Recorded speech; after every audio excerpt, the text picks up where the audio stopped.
Bypass Road sa Lemery, Batangas, binaha bunsod ng naranasang pag-ulan. Isang truck na balahaw sa kanal. Mga basura at putik nakadagdag sa problema sa lugar, ayon sa Lemery MDRRMO. Alamin yan sa report ni Hazel Alvear.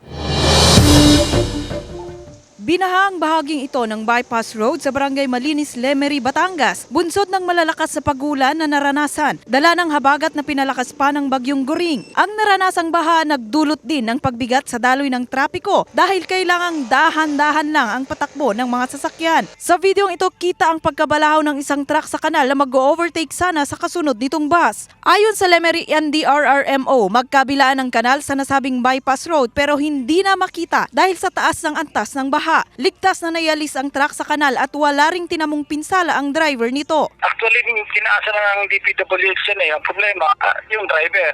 Talagang salip na mag-bumper to bumper siya sa munod, ang ginawa niya, nag-overtake siya. Flood-prone area daw sa lugar dahil mababa ito ayon sa MDRRMO. Pero nakadagdag daw sa problema sa baha ang mga basura at putik na bumabara sa mga kanal. Yan po ikalimitan galing sa ating upland barangay. Agad akong tumawag sa DPWH para matulungan kami tsaka sa amin engineering. Malapit din sa umaapaw na kanal ang bahay ng residenteng si Aling Ani. Kaya nangangamba siyang abutin ng baha ang kanilang bahay. Kaya naglagay na lang sila ng harang na yero sa kanilang gate. Pinapanood lang.